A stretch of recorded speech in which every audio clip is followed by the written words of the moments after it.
welcome to another D&D Stories. I'm your host, T the Writer, and you probably can't see me right now because this is a backup episode. I've been doing backup episodes all day. I've done like 10, so this will probably be the last one that I'm doing today, just in terms of having something to post up just in case, I'm sick or away or busy or, in a car accident or exploded through dragon fire or whatever it happens to be.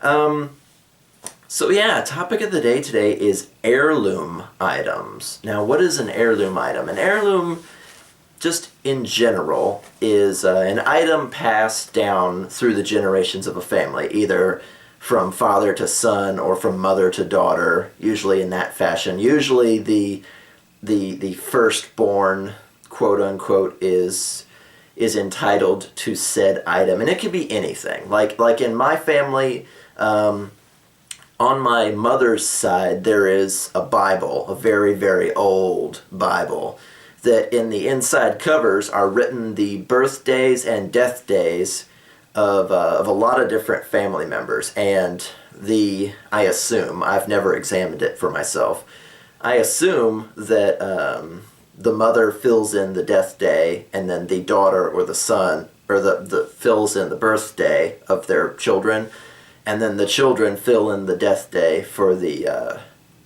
parents. And I assume that's the way it works. But supposedly it has a big long list of names in it. Births and deaths. It's just a big fancy it's not big font, but it's back when they made Bibles out of real paper instead of tissue paper because it's so much. And then on my father's side, there was a few generations back, there was a sheriff who received a special award. It was a very fancy 6-shooter and 6 special bullets. I don't think they were silver, but they looked really pretty. And they were placed in this velvet box with a glass cover on it so you could hang it on the wall, and it was like an achievement award. And that became the heirloom item to pass down on my father's side of the family. Now, neither of those items have passed to me. My father's suicide kind of left that item up in the air, and I passed it to my uncle instead of taking it to Minnesota myself, away from the Lanham clan in Kentucky, because that's where all of it's from. That's where that item should stay. So I left that heirloom behind. And then my grandmother is still alive, so she still has that special Bible. So neither of the family quote-unquote heirlooms have passed to me, but I'm okay with that for the foreseeable future because the circumstances of me getting those items would be bad. Now, that's just my personal take on family heirlooms. In terms of gaming, especially RPGs, heirlooms are a touchy subject amongst a lot of gamers because an heirloom tends to be an item passed from a powerful character to a brand new character so that the brand new character can be unusually powerful. Now, the most obvious example of that would be World of Warcraft, where hey, I've got a level 80 or level 90 or whatever it happens to be. The Warlords of Draenor just came out, so I guess it's level 100 now. God, I can't imagine leveling to level 100.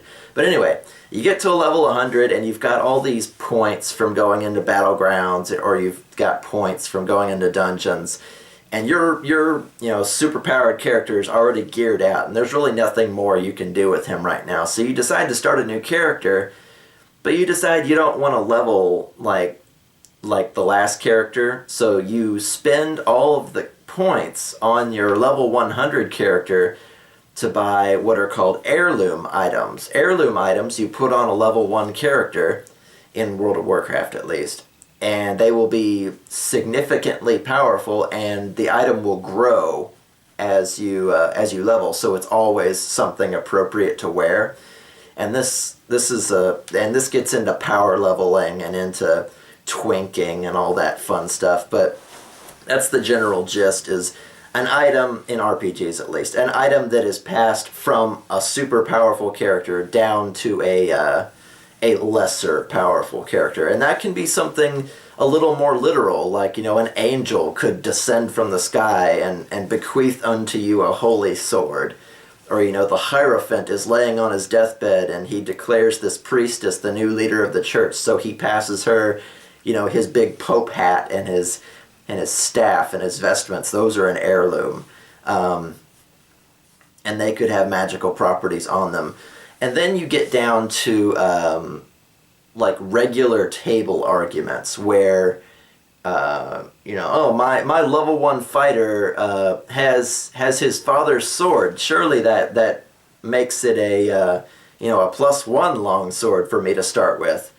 And I'm sitting behind the curtain and I scratch my chin and I'm just like, well, if it's a sword that's been around so long that it was your father's trusted blade, that really doesn't mean anything other than the fact that it's an old sword. It may need sharpening. It might be a long sword -1 for all you know. So yeah, you can have your father's sword, but it's still a long sword, Or,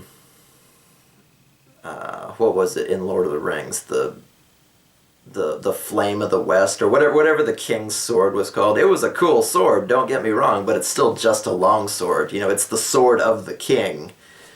And when the guy takes it up, God, the names are all slipping me right now. But when he takes it up, it's still just a two-handed sword. It's not a magic sword. It's not a +1 sword. It's not a vorpal sword or anything. It's just the sword of the king. Should an heirloom item like that be more powerful than any other two-handed sword? And that's where you get the controversies. There's, even in like comics, I forget which, it's like Dungeons and Denizens or something weird like that. They had a comic where a bunch of players approach a DM and they decide that they're going to pass characters sheets around and they want to go to this campaign setting, and the DM immediately knows why they want to do it, because they want to chase down, they want to chase down this dagger called Carven Marvin, which was an heirloom item. It was like a vorpal dagger +3 or whatever. They wanted to get it onto one of their modern character sheets because it was, a super-powered item from way back when that, should it make its way onto a modern character sheet, would be unbelievably powerful. So I tried to really put my thoughts into this, and I was like, what do I really think of like heirlooms in terms of RPGs? So I was like, I don't mind them, but I usually frown upon them. It's like, if you take up your father's sword, fine, but it's still just a +1, or it's still just a regular longsword. Why should you start with a +1 anything when everybody else is starting with regular gear? Or just stuff like that. It's not. It's usually a quote-unquote power gamer or a munchkin that's just trying to squeeze that extra +1 out of something. Oh, this item has a history, therefore it should be more powerful. And the answer is usually no, it's not, but I understand where they're coming from. Items, we treat older items with greater respect. Like, if you find a Bible that's 100 years old, you wonder, how many people have held it, how many people have looked in the pages for guidance, how many, such and such. If you're wearing your mother's wedding dress, girls, if that's a tradition in some families, they pass down dresses by like 3 generations before they start anew, just to symbolize like family bonding and stuff. Is it a nicer wedding dress, or is it because other women in your family have worn it that it's a better wedding dress? Things like that. Or just the idea that the items that you're carrying come from other characters.